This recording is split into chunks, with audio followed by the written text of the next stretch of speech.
So I'm the executive director for the State of Georgia Public Defender Council. Okay, great. And how long have you been here? This position, 2 years. Okay. Let's go ahead and get right to it. I know I don't have a lot of time. So, last year you told lawmakers at an House Appropriations Committee the following. You said, right now our attrition rate is kind of high. You went on to say, at this moment we are bleeding staff. Today, does your agency have enough attorneys to represent defendants in Georgia? Absolutely. When I told them we were bleeding staff, they believed us because it was the truth. And because of the Great Resignation, COVID, and the after effects. So we asked for some monies.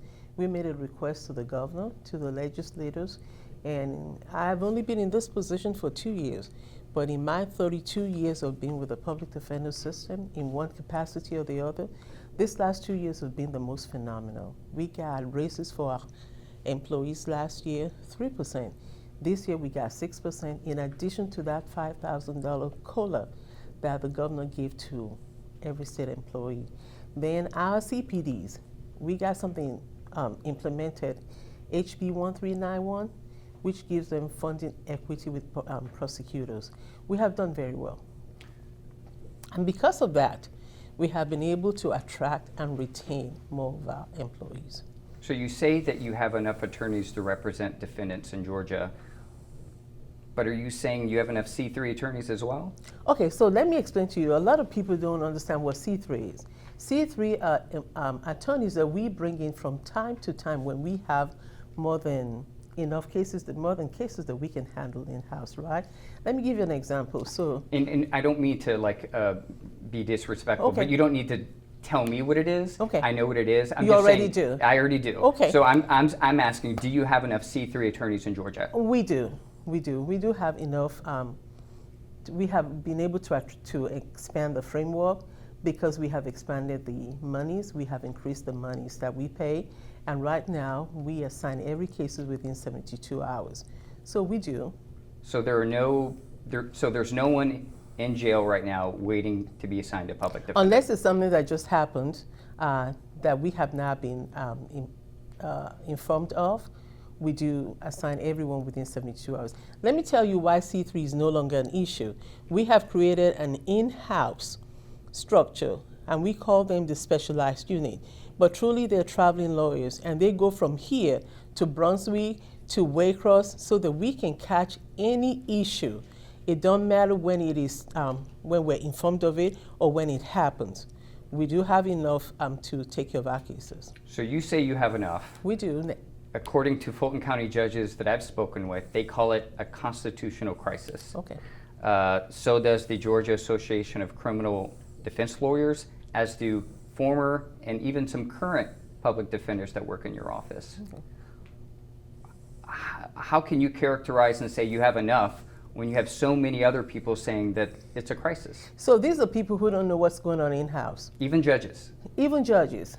Because see, when you don't have the whole story, you only base your information on what you have. I've listened to some of the judges say this is a crisis. Now, there was a time there was a crisis, and the crisis was not just something that we could control. There was a particular crisis that was out of our hands. And when I realized that we were having issues with private attorneys withdrawing from cases without us knowing about it, I went to the Council of Superior Court Judges in July and subsequently wrote a letter to all judges and said, if a private attorney is going to withdraw, please ask them for substitution of counsel so that our clients don't have a performance gap, they don't have representation gap. Then we followed it up with another letter to all the judges so that they can know that we are willing and ready to take these cases when the private attorneys withdraw. Now, were there other issues? Other issues that could have contributed to this? When we had the Great Resignation and we didn't have enough attorneys, to that effect, we have started that in-house unit that I just told you about. When did that start? That started January of this year. So we have enough hands. As soon as we know that these clients are in need of public defender, we will assign one to them within 72 hours. We just need to know.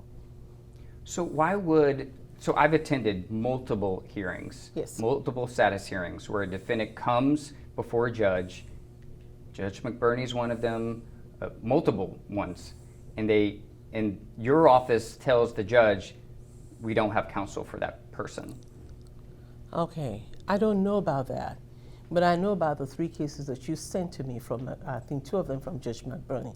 Do you want to talk about those? Sure. Okay, so there's one, Tyrone Robinson, who seemed to have been in prison, in jail for a long time. You know why? He had 2 private attorneys for 2.5 years. The first one withdrew, the second one withdrew. According to the law, according to the statute, if you can retain your own attorney, then we don't need to be in your business. You cannot assume that every client who's coming through the system cannot afford it. But when they cannot, then here we are, the public defenders will jump in. The one in Judge McBurney's court had 2 private attorneys.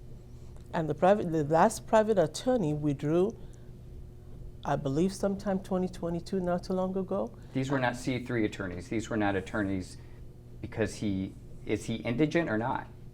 He's not indigent. He had his own client. He had his own counsel. The first one we appointed to him because it was a C3. But you know, when you appoint an attorney and it's a C3, they are called independent contractors, and I'm sure you know about that. But for the listening audience, it may be necessary for me to kind of explain that. When they are an independent contractor, we pay them, the state of Georgia pays, just like anybody else will pay for their child to have an attorney, we pay. And we let them take the case with them. You know what independent contractors do? They come because they have the tool of the trade. And we let them take it and they're done. So was Mr. Robertson appointed because he was indigent or not? Because I'm a little confused. Okay, let me clear it up for you. Yeah. Mr. Robinson came into our care because there were 10 defendants or so in the case. Right. You know, automatically, Yep. we cannot represent all of them, right?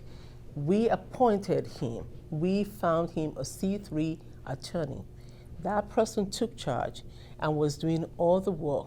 Mr. Robinson came back and hired his own attorney, right? And I hope it's Mr. Robinson that I'm talking about. Yes, it's Mr. Robinson. He had his own attorney, and his attorney stayed there for like 1.5 years, or maybe 1 year, and then withdrew. So one we found for him, the second one he paid for himself. Does he currently qualify to be represented by the state in any capacity? The moment he said, I can't afford to hire another one, we have assigned him one. He has an attorney from us right now, Okay. who is duly representing him, and they're filing every motion that they can possibly file for him. Just about 2 months ago, records that we reviewed obtained from the Southern Center for Human Rights showed about 600 defendants did not have any representation. More than at least 113 in Fulton County alone, 29 of them did not have representation at one point and were in jail for at least 1 year. These are pictures of about 100 of them. Okay. What do you say to these individuals who are waiting for your agency to appoint them an attorney? So number one, we don't know that they're waiting for our agency to appoint them an attorney. In August, we checked every single one of them, Okay. and they did not have representation. And so we don't know that, because they may not have representation because they said, I'm going to hire my own attorney, and they'll wait for a minute for their family to have money. Or it could be that they have hired an attorney that's withdrawn from the case. Hold on. I just want to make sure that it's clear. We researched all 113 of these individuals in August. At one point, they were all qualified for indigent service through your agency, but they did not have one at that moment. The fact that they qualified doesn't mean that they wanted us. Some of them said, I don't want a public defender. Let me share something with you. At the beginning of this year, sometime last year, I realized that we were having a lot of cases not assigned. So we started to do our own investigation. What we do here is that we assess, reassess, and then put in more structure when we need to.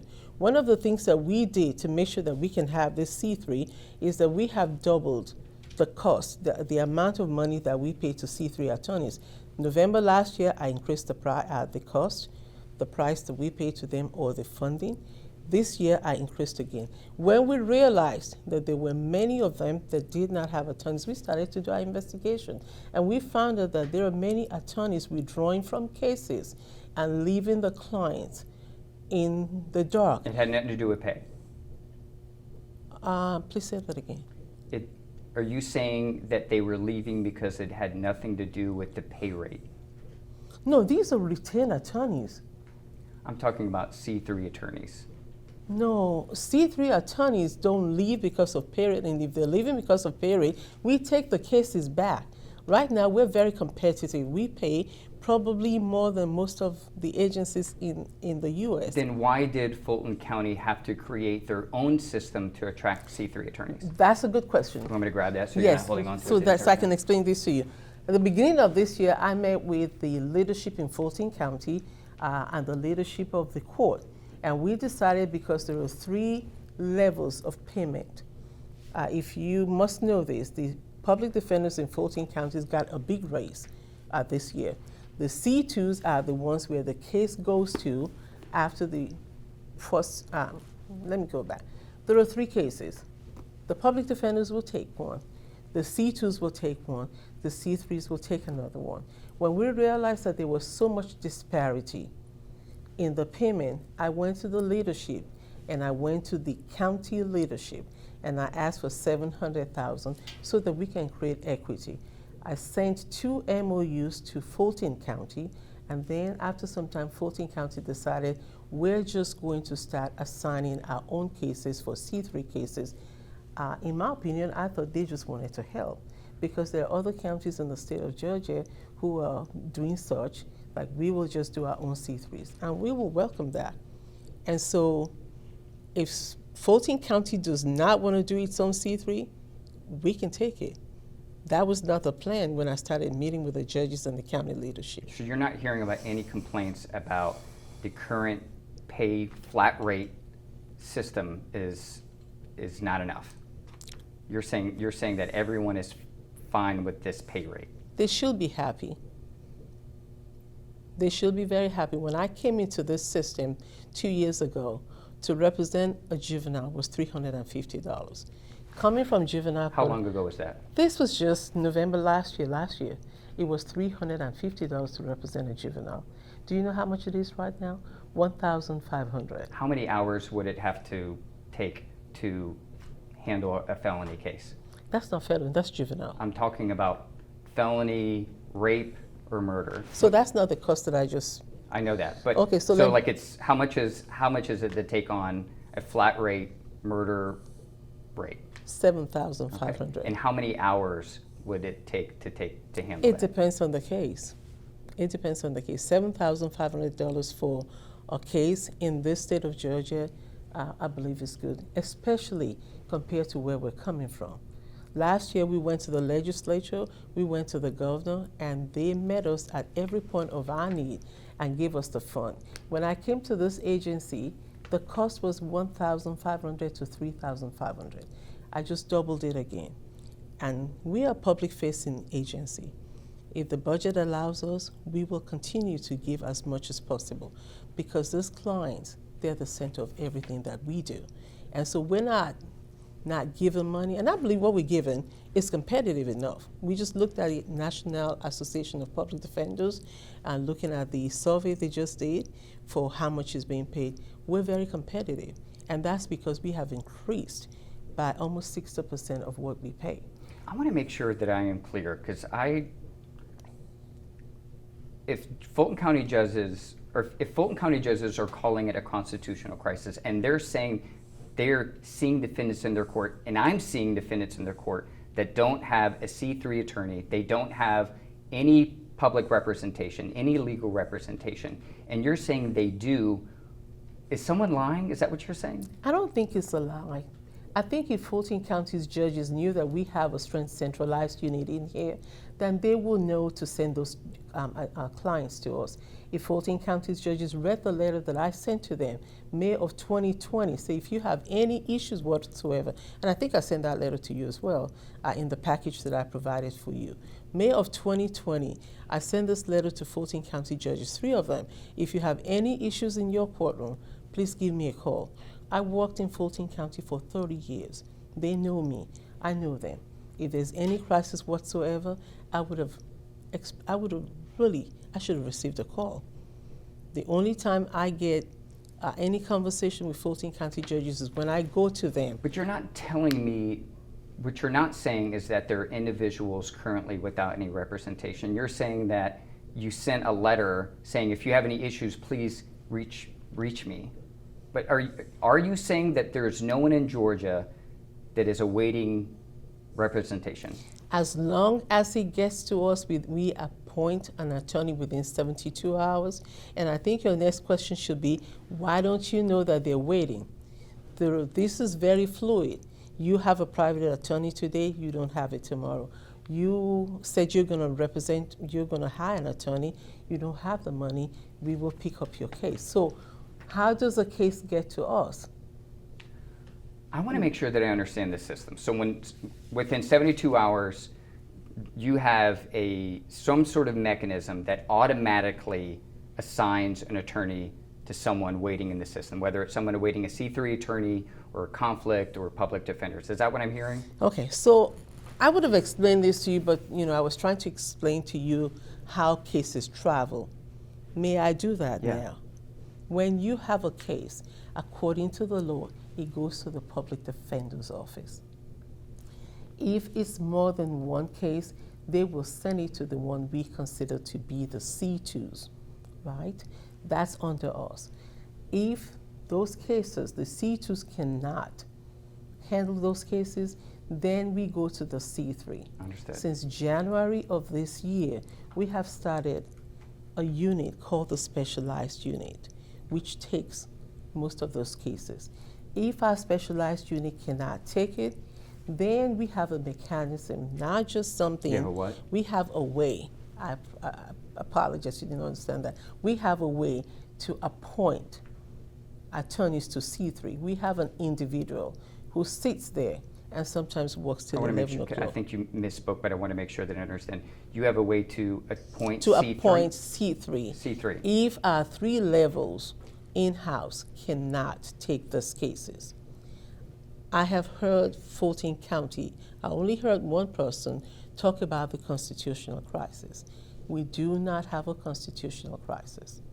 Today, we don't have clients who are not appointed counsel. When they come to us, they're appointed counsel within 72 hours.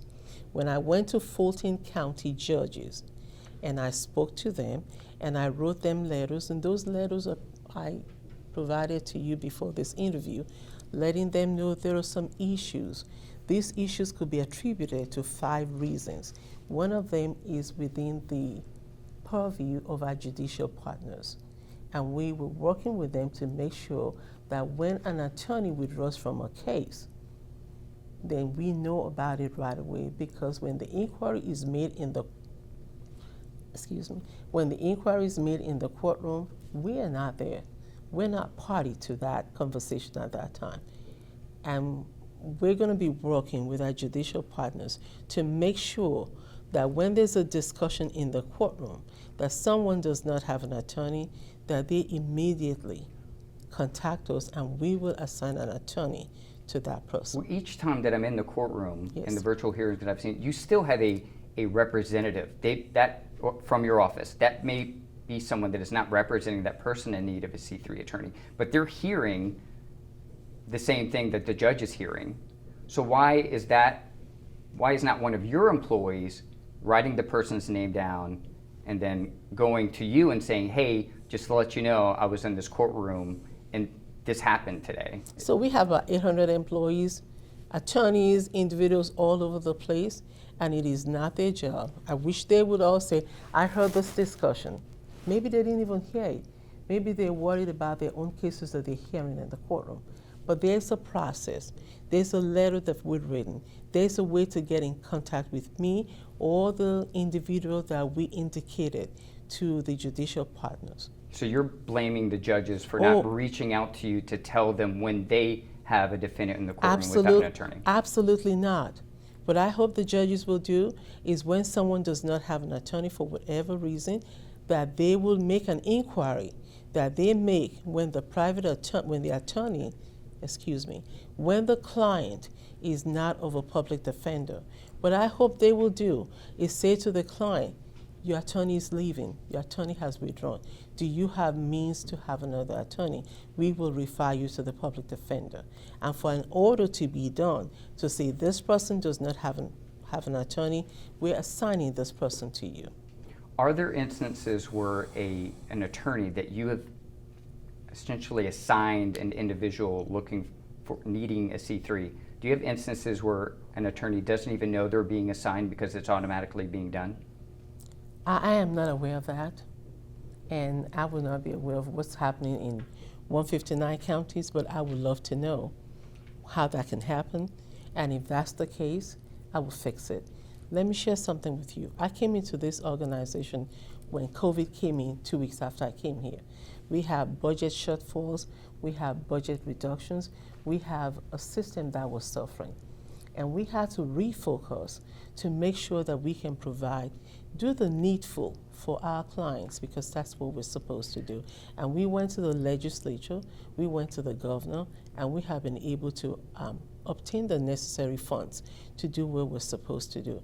We are always in a mode to assess and reassess and to restructure. And today, the structure that we have is not foolproof, but it is doing what it's supposed to do. And to the extent that we need to change it again, then we will change it.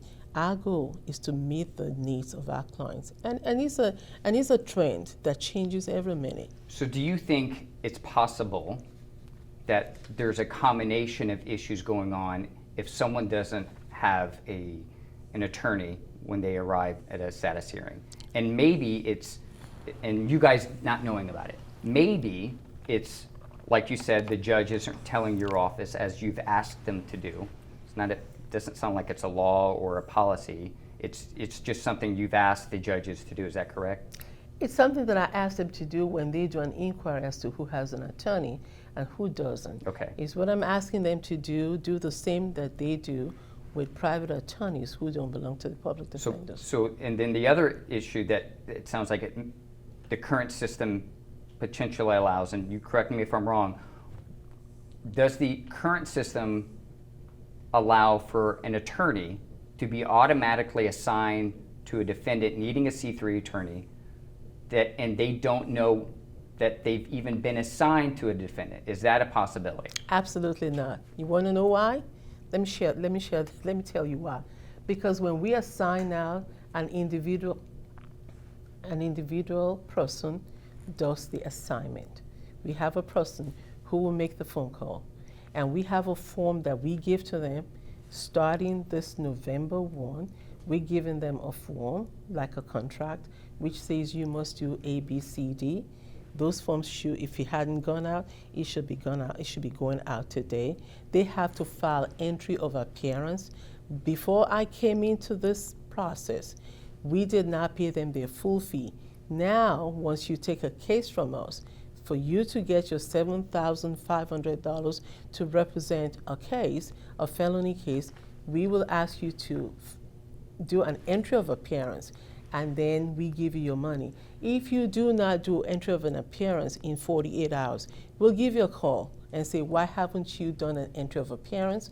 And if we still don't hear from you, then we'll assign another person. So it's almost impossible for someone to do an entry of appearance and say, I'm representing this person, but they don't know that they're representing that person. If it is as foolproof as you say, then why are we seeing individuals come before a judge with no representation?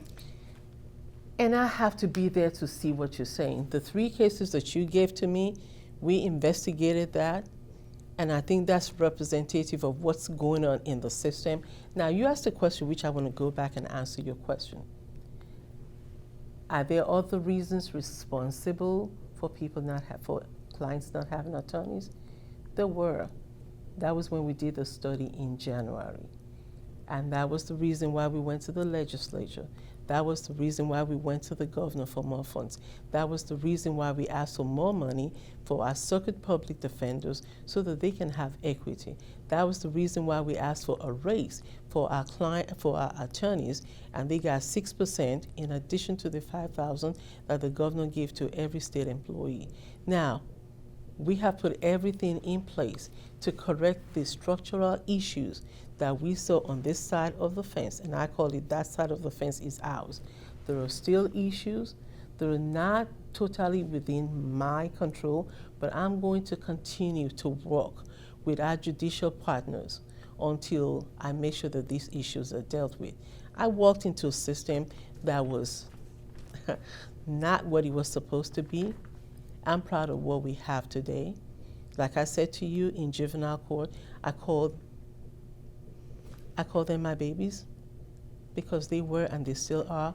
And I bring the same energy to what I'm doing today to make sure that when I go to bed at night, I have done everything in my power, and I will continue to do it. To say there are clients in court, to say there's a constitutional crisis, I disagree with that. Last year, the governor announced more than $110 million in funds from the American Rescue Plan going to help reduce the court backlog. $96 million of that went to law enforcement agencies, district attorneys' offices, and courts. Just $14 million went to public defense. If prosecutors and public defenders are doing essentially the same job to help with the backlog, why isn't there funding parity, in your opinion? You have to help me with that math. They got more money than we got. I know, that's what I'm saying. Okay. Why do you think that is? Well, we got $15 million. Yeah. It says you guys got $14 million. But we have an opportunity to go back. We work under the executive. We belong to the executive, which is the governor's office. We have an opportunity to go back and ask for more funds when we are done with what we have. Let me tell you what we've done with the $14 million. For each circuit that we have, we gave them a certain amount of money so that they can help with their backlog. From that money, we have expanded the conflict offices, created 9 more conflict offices so that we can have attorneys closer to the clients. We're not decrying the amount of money that the governor's office gave to us. We're fine with that because we have the opportunity to go back and ask for more when we're done. And the $96 million that you're talking about belong to the whole state of Georgia. So I don't even know if there's a funding issue there. So but you're fine with the $14 million. You didn't need any more. For now, we have the opportunity to go back, and we will when we do need more. In August, the Southern Center for Human Rights sent you a letter outlining access to C3 attorneys. They wrote, in part, the Georgia Public Defender Council is in breach of its clear and mandatory statutory responsibility with respect to potentially hundreds of indigent persons accused of crimes in multi-defendant cases across Georgia. How do you respond to that? We're assigning our clients attorneys as soon as we know about them. That's why I implemented the 72-hour rule. So I know there's been many numbers thrown out, 600, 129. It's a moving target. What should not be a moving target is the welfare of our clients. And that's what we make sure that we take care of every day. If we have to listen to every number that's being thrown out and without even proof where those numbers are coming from, we make sure that our clients get counsel. We make sure that they're represented. We make sure that when their private attorneys withdraw, we are there as soon as we're aware of it. So I'm not sure what numbers the Southern Center is talking about. Well, they shared with me the same public records request they got from your office. I spent time and looked at every single one, 620, and at one point, at that moment, 620 individuals awaiting an attorney did not have one. So there are 620 people from time to time, like I said to you, that may or may not have attorneys for many, many reasons, which may not be within my control. What we do is that we pick up every case that don't seem to have an attorney, whether it's our responsibility or not. Because at the end of the day, I hope that we continue to be the safety net for anyone who's looking for an attorney in the state of Georgia. Why is it important to get a public defender early?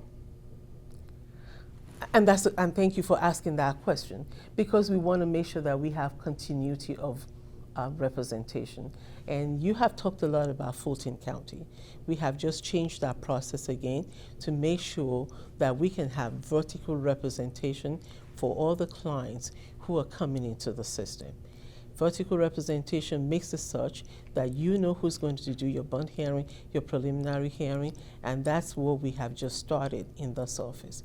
It ensures accountability, it ensures the clients know who the lawyers are, and it ensures proper representation. Continuity is important, but why, if a defendant believes that they're innocent, why is it important that they get the public defender early? And they do. They get it from first appearance, and because they get it early so that we can start working on their cases early. Okay.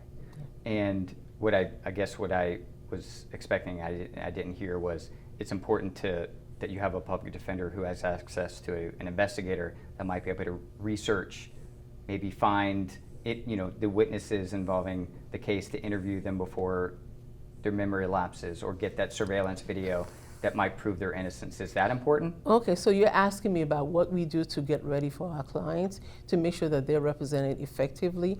I didn't know that was what you asked me. You said, why is it important? It's important so we can have continuity. When you have continuity of representation, then you make sure that what's done from one aspect is transferred to the other point. What is done in one point is making sure we can do bond hearings. We go to preliminary hearings, and then we start to investigate. In this office, in this agency, we have investigators, social workers, and all that we need to make sure that our clients get effective representation. During that same 2021 appropriations hearing in the House, a state lawmaker asked you whether high caseloads were contributing to people leaving. You said it was salaries, not high caseloads. We've spoken to attorneys, one in particular. You know her, Linda Day. She's a contract attorney in Clayton County. She says she has 500 clients on her plate right now. Is that manageable in your opinion? I don't know Miss Day. You wrote her a letter. After she resigned, I have thousands of. Okay, let's say you don't know her. Knowing that one of your contract attorneys has 500 clients on their plate, do you think that's manageable?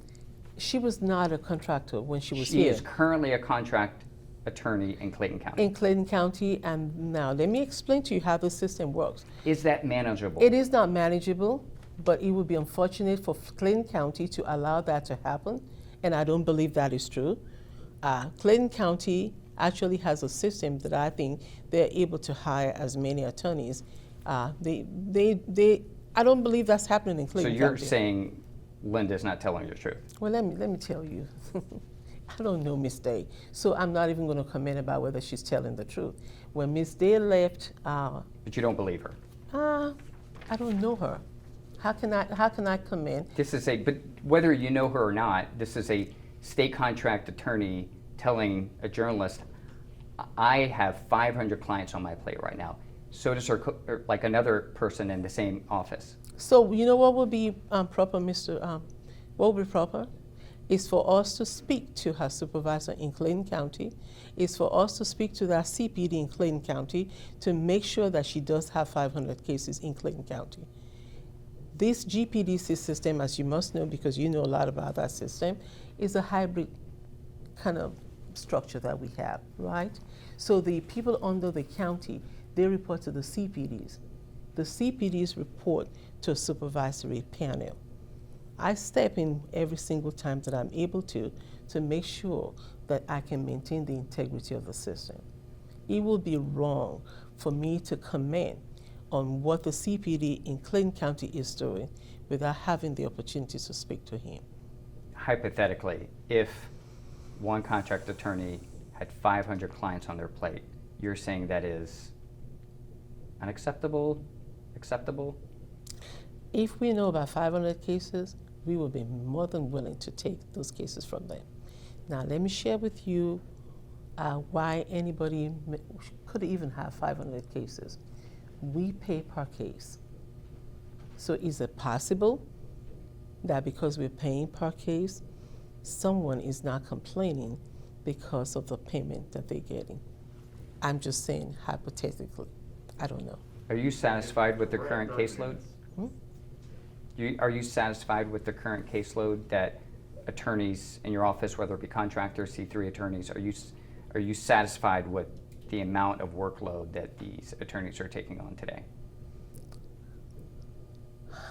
To the extent that they have a caseload that we believe is doable, I'm very, very okay with that. If we're informed at any point that someone, like you just told me, Miss Linda Day in Clinton County has 500 cases, what I do is step in and invite that CPD to a meeting so that we can talk about why someone has 500 cases. Former attorneys in your office, David Cooper, Linda Day, Mary Beth Snyder, they all say they didn't have basic office supplies to do their jobs. And it was mass confusion of whether they had to come in or whether they had to work from home. I know this was not current right now, or at least the office situation, but we're talking about within the past 2 years, all these individuals left. When you hear them say we didn't have basic office supplies to do our jobs, how do you respond to that? I say that it's not true. Okay. Brandon Bullard, the former state director for the appellate division, he said he heard from watching a video that his office was going to lose $1 million in state funding while watching a state budget hearing. That's essentially the collective salaries at that time for him and for his entire division. Did you speak with him before you made that recommended cut? I never met Mr. Bullard.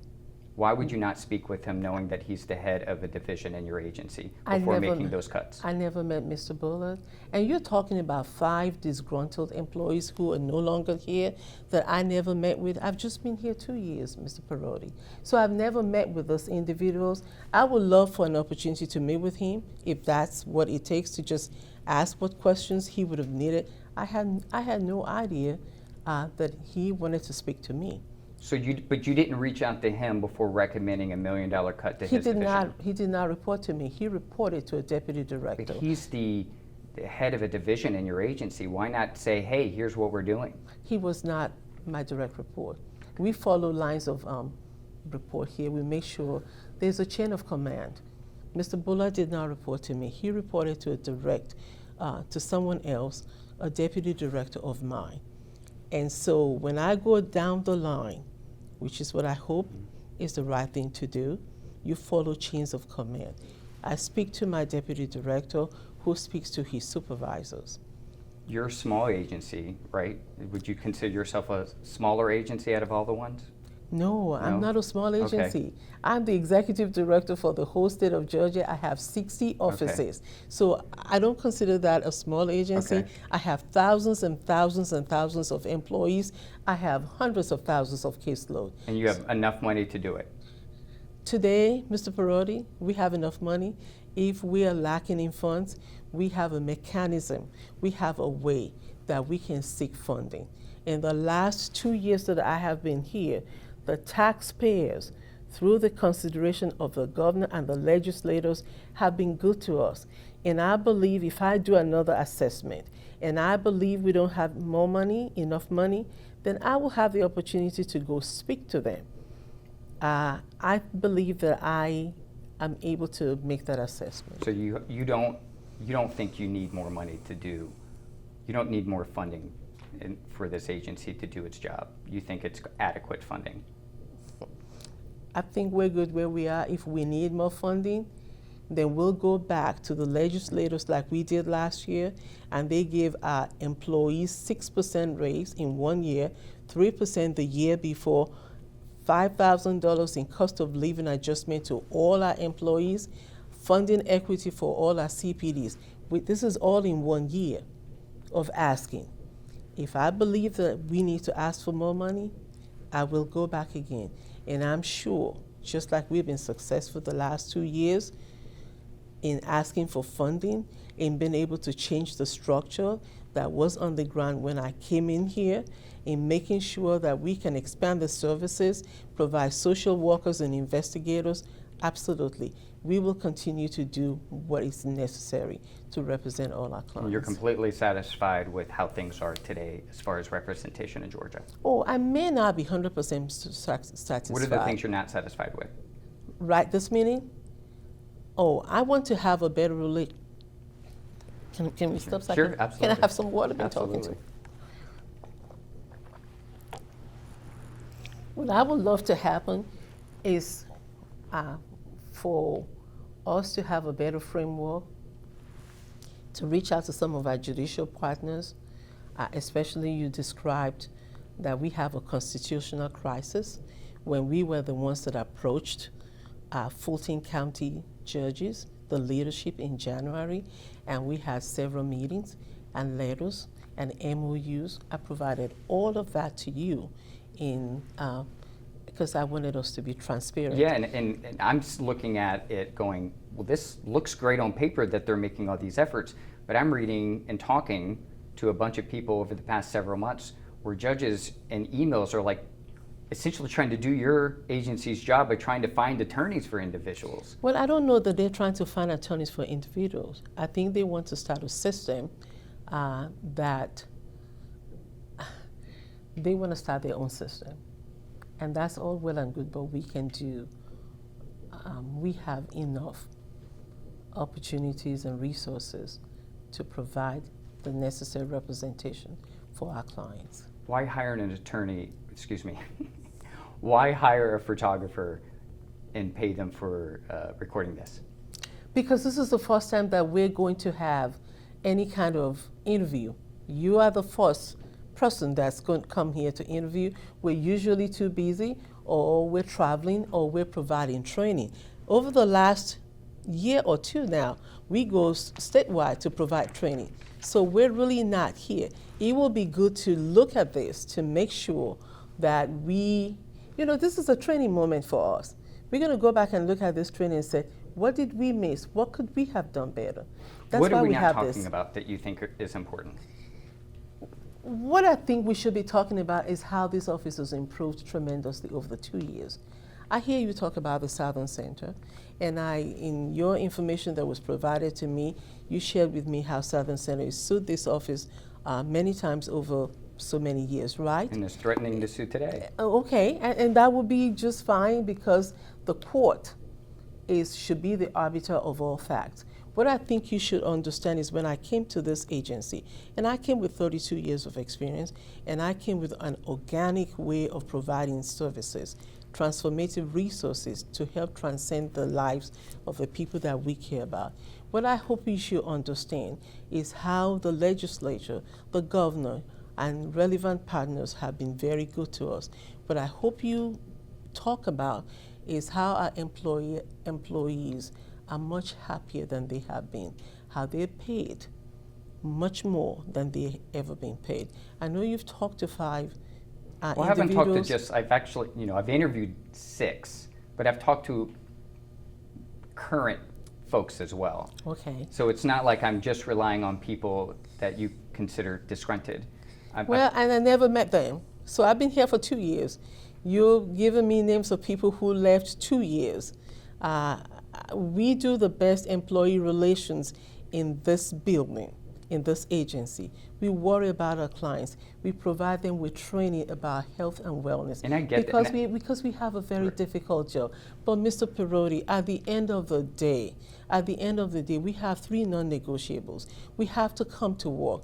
We have to perform the work, and we have to do it in a professional manner. Because the people that we serve don't even have an opportunity to worry about whether I'm supposed to be in the office today or not be in the office. These are people who are truly in need. These are people who sit waiting on our help. And these are people that we're committed to help. We just started a Georgia Public Defense Foundation. Do you know why we did that? That's a 501 foundation that we applied to IRS so that we could get more funding from the outside to help our clients. We have just started a Ladders program, which when people leave the criminal justice system, we don't want their engagement to write the last chapters of their engagement. We have just signed an MOU with the technical schools that our employees, when they leave, not our employees, I'm sorry, that our clients, when they leave our care, will be able to go to school and do better in the community. I understand the Southern Center wants to sue us. That's not something within my control. I just didn't want you to think that the basis of my story is with 6, as you call them, disgruntled employees. This came of interest of us because judges, Judge McBurney and other judges that I've read through email correspondence are frustrated with the way things are. And in talking to families, current families of individuals who they say, we don't know who is representing our loved one, and they're sitting in jail and they're arriving at these status hearings not knowing what's happening. There was one just 2 weeks ago, a gentleman in a RICO case involving sex trafficking where his own fiance filed a motion to dismiss. She had to research how to do it. She's in court and she's asking the judge to take up this motion to dismiss it. So it actually happened. I know this is not under your control, but the sheriff's office didn't even bring him to his own hearing that he was supposed to have. And what's the name of this individual? Tony Turner. Tony Turner. This was the one who was directly indicted by the Attorney General's office. Yes. And so he's there, and his fiance, who's not an attorney, I think she works for Amazon, essentially arguing with the judge, saying, I'd like to move forward with a motion to dismiss. Obviously, they didn't get it. But those are the people that I'm hearing from that compelled me to do this story, not how you identify them as disgruntled employees. Well, not all of them are disgruntled, and I think there's some problem with just understanding our system, and I apologize if I did not explain it well to you.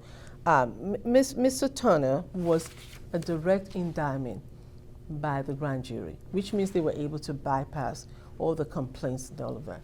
He did not show up because he probably didn't even know that there was an indictment. When he came to court, I believe this was in June, he said he was going to hire an attorney. When there was a motion to dismiss, which was not just, it was filed from your information that you sent to us. Well, I don't know who filed, but from the information that you sent to us, we realized there was a motion. In that motion, we were not party to the case. Because they didn't have an attorney. Well, he said he was going to hire his own attorney. According to the fiance, yes, he applied to, basically, I guess you know the system more than I do, requested to be reviewed so he can show that he is eligible for a court-appointed attorney or a C3 attorney or whatever. Okay, and the meeting never happened. So that was not the information that we got. He said he was going to hire an attorney, and at the end of the day, he had 2 attorneys, I believe, visit him in jail, private attorneys that I believe he was trying to hire. And I apologize if I'm mixing the facts because it's a lot of cases. But he was sent back to jail after he made an inquiry. Now, when they do these inquiries, Mr. Pierrotti, we are not there. These are people who said, I'm going to hire my own attorney. Okay, we'll bring you back. When he was brought back in September, we found out that he needed an attorney, and we assigned him one. I just talked to his fiance like a week and a half ago, and he says that, and they are in correspondence like every day. Okay. And he says to her, I still don't have a court-appointed attorney. And his fiance said to you that he was not going to hire an attorney. Because what I want you to understand, I want the listening audience to understand, is that when someone says, I'm going to hire an attorney, when someone has a private attorney, we're out of the picture. And I'll go back to her, okay, but I don't believe that's the current situation, nor was that the case in September or just a week and a half ago. So we have assigned him an attorney. Okay, so he has an attorney now. Yes, so we assigned. So if I text her right after this meeting and I say, hey, can you ask Tony whether he knows the name of his attorney, do you think he could provide that name? He should. Okay. He was filing motions. He's a very smart man. He's not by any means uneducated. He will know the name of his attorney. Okay. Yeah. Is there anything else that we're not talking about that you think is important? Well, at this point, we have picked this up at a point where it was not what it was supposed to be, the agency. I believe we've moved it to a point where it is, it's viable and is doing what it's supposed to do, which is representing clients and providing effective assistance of counsel. And we encourage you, if you hear more information, please let us know. The 3 clients that you provided to us, they're now clients, they were not. These were individuals who had private attorneys who said they were going to hire their own attorney. We only represent about 80% of all criminal defendants in the state of Georgia. There are 20% that we don't represent, but those 20%, when they decide that they want our services, we will always be there. Okay. Thank you, Director. I appreciate it.